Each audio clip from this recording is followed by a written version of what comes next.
আমরা তো যে লড়াইটা থেকে সবেমাত্র একটা ধাপ পার করলাম, সেই মাঠের লড়াইটা সাময়িক সময়ের, কিন্তু যেটা দীর্ঘ সময়ের লড়াই, যেটা সার্বজনীন লড়াই, সেটা হচ্ছে সাংস্কৃতিক লড়াই। এই সাংস্কৃতিক লড়াইটা ফারুকী ভাইরা করে আসছিলেন এবং আমাদেরকে কিছুটা হলেও যতটা ওই সময়ে পারা যায় আমাদেরকে দেখানোর চেষ্টা করেছেন, বোঝানোর চেষ্টা করেছেন। থাকে না যে দেখানো একটা কিন্তু মেসেজ দেওয়া আরেকটা, এটা আমরা পেয়েছি। আশা করি 840ও 420-র মতোই সবার মধ্যে সাড়া জাগাবে এবং আমাদের আগামীর যেই সাংস্কৃতিক লড়াই, সার্বজনীন যে লড়াই, সেই লড়াইতে ফারুকী ভাই আরও অবদান রাখবেন। প্রথমেই এই 840-র পরিচালক, নির্মাতা এবং প্রযোজক সহ এই শিল্পকর্মটির সাথে যার সংশ্লিষ্ট সকলকেই শুভকামনা জানাচ্ছি, অভিনন্দন জানাচ্ছি। তো আজকে মূলত এটা দেখতেই আসা, তো কিন্তু হয়তো আমার এখানে কথা বলার কথা না, কিন্তু এখন যে কোনো জায়গায় গেলে তো আমরা তো এখন সরকারি লোক হয়ে গেছি, তো প্রোটোকল অনুসারে নাকি কথা বলতে হবে, তো ফারুকী ভাই বললেন আর কি। তো আমার তো আসলে এখানে অনেক অভিজ্ঞ লোকেরা রয়েছেন, সংস্কৃতি জগতের লোকেরা রয়েছেন, তাদের একটা দীর্ঘ অভিজ্ঞতা আছে বাংলাদেশের সিনেমা এবং সংস্কৃতি নিয়ে। তো আমরা তো 420 দেখেছি, আমার যতটুকু মনে পড়ে 7-8-এর সময় এটা ওই সময় রিলিজ হয়, যদিও আমাদের তখন অত বোঝার বয়স হয় নাই বা পরবর্তীতে দেখেছি।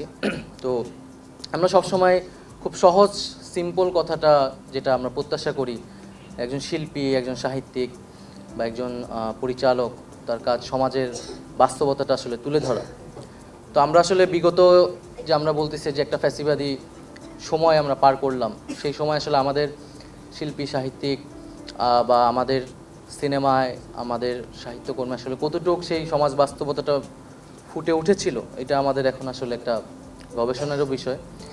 আমরা হয়তো অনেক কথা বলতে পারিনি, অনেক না বলা কথাগুলো রয়ে গিয়েছে। তো এখন আমাদের সময় সেই কথাগুলো ফুটিয়ে তোলা। এবং ফারুকী ভাইকে আরও অনেক ধন্যবাদ এবং এই সিনেমার সাথে সংশ্লিষ্ট সকলকেই, যে এই সিনেমাটা আমাদের 5ই আগস্ট ঘটেছে, বিজয় ঘটেছে, এখন হয়তো আমরা অনেক কিছু বলার সুযোগ তৈরি হয়েছে, কিন্তু এই সিনেমাটা 5ই আগস্টের আগেই তৈরি হয়েছে, এটার প্রক্রিয়া শুরু হয়েছে এবং 5ই আগস্ট না হলেও হয়তো এটা রিলিজ হতো বা হওয়ার উদ্যোগ নেওয়া হতো, পারতো কি পারতো না সেটা হয়তো আমরা বুঝতে পারি।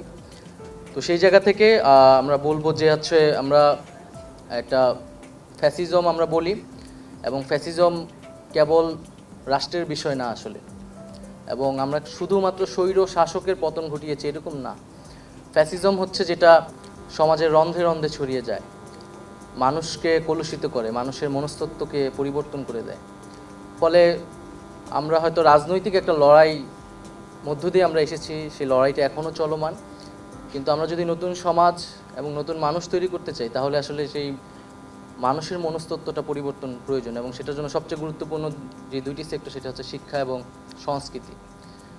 তো সেই জায়গায়, এবং এটা কেবল সরকারের উদ্যোগে এটা সম্ভব হয় না, সরকার হয়তো উদ্যোগ নেবে, কিন্তু যারা সংস্কৃতি, শিক্ষা এবং সাহিত্য জগতের লোক রয়েছে, তাদের কাছে আমাদের আহ্বান থাকবে যেই আসিফ মাহমুদ যে সাংস্কৃতিক লড়াইয়ের কথা বললেন, এবং সেই একটা আমাদের যেরকম একটা আপরাইজিং হয়েছে, আমাদের এরকম মনোজগতেও, সাংস্কৃতিক জগতেও আরও আপরাইজিং প্রয়োজন আসলে। বাংলাদেশকে নতুন করে ভাবনা এবং নতুন মানুষের মানসিক গঠনটা তৈরি করা, কারণ আমরা একটা ট্রমার মধ্য দিয়ে কিন্তু এখনও আছে পুরা আমাদের দেশ, আমরা এখনও আসলে সেই ভয়াল দিনগুলো ভুলতে পারি না। তো সেই জায়গা থেকে এই ধরনের সাংস্কৃতিক কার্যক্রম আরও বেশি হোক। আরেকটি বিষয় তার পাশাপাশি যে আমাদের দেশীয় শিল্প, আমাদের হচ্ছে সিনেমা বিকশিত হবে, এটাই আমাদের প্রত্যাশা, এটাই আমরা মনে করি যে এই ধরনের কাজগুলো অনুপ্রেরণা তৈরি করবে। তো সেই জায়গা থেকে এই 840 সেটার প্রতি আমাদের অভিনন্দন এবং শুভকামনা রইল, এবং সংশ্লিষ্ট সকলের সাথেই, এবং এটার আমরা সাফল্য কামনা করি, এবং সামনের দিকে আমরা এই ধরনের কাজ আরও বেশি দেখতে পাবো, জনগণেরও সেটাই প্রত্যাশা। তো সবাইকে ধন্যবাদ। আসসালামু আলাইকুম। আপনার সামনে সবাই এসে আমার খুবই ভালো লাগছে, থ্যাংক ইউ সো মাচ। আর আমি খুব ভালো করে কথা বলতে পারি না, আমার পরে আরো অনেকেই আছে খুব সুন্দর সুন্দর করে কথা বলবে, সো আমি তাদের কাছে মাইকটা দিতে চাই। শুধু এতটুকু বলবো, ধন্যবাদ আপনাদেরকে এখানে আসার জন্য। এই ফিল্মটা আমরা শুট করেছি 2023-এর নভেম্বরে। ছবিটা দেখলে পরে বুঝতে পারবেন যে তখন আমরা কতটা আতঙ্কের মধ্যে ছিলাম। হাসিনার প্রশাসনের লোকজন সারাক্ষণ আমাদেরকে আতিথেয়তা এবং পাহারা দুটাই দিচ্ছে, এবং ভিতরে আমরা এই জিনিস শুট করছি, এবং প্রতিদিন রাতে আমি ভাবতাম যে আল্লাহ কখন যে ধরে ফেলে, আমরা কি শুট করছি। এবং একদিনের কথা আমি বলতে চাই, আমরা শুটিং করছিলাম নওগাঁর ডিসি অফিসের মিটিংয়ে। তো আমি বললাম যে আচ্ছা, আপনাদের ডিসি অফিসে মিটিংয়ে সাধারণত কারা যায়, ওই বয়সী লোকদের চাই, আমি অভিনেতা অভিনেত্রী চাই না। তো আনা হয় একদল লোককে, শুটিং শুরু হচ্ছে, আমি মনিটরে আছি, একটা ডায়লগ ছিল, অ্যাক্টর বলবে যে যেহেতু ডাব্লিউ এত ভালো উন্নয়ন করেছে, তাকে কোনো ইলেকশন ছাড়াই আরও 10 বছর ক্ষমতা রাখা হোক। এটা বলা মাত্রই যিনি বলছেন তার পাশে একজন প্রবীণ নাগরিক বসা ছিলেন। আমি দেখলাম চেহারাটা খুব কালো করলেন, আস্তে উঠে চলে গেলেন, মানে শর্টের মধ্যে ক্যামেরা থেকে বেরোয় চলে গেলেন। এবং আমি তো আতঙ্কে আছি যে কীভাবে উনি উঠে গেলেন কেন। কিছুক্ষণ পর আমরা জানতে পারলাম যে উনি ওখানকার আওয়ামী লীগ ঘনিষ্ঠ, এবং উনি নিচে গিয়ে বলেছেন ফারুকী সাহেব কি নিজেকে চালাক মনে করে, উনি কি মানে আমরা যে বুঝতে পারছি উনি কি শুট করছে, এটা কি এটা বোধহয় উনি বুঝতে পারছেন না।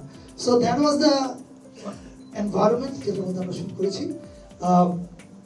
I hope you enjoy the film, and for our foreign guests, a very warm welcome for you all to come for coming here.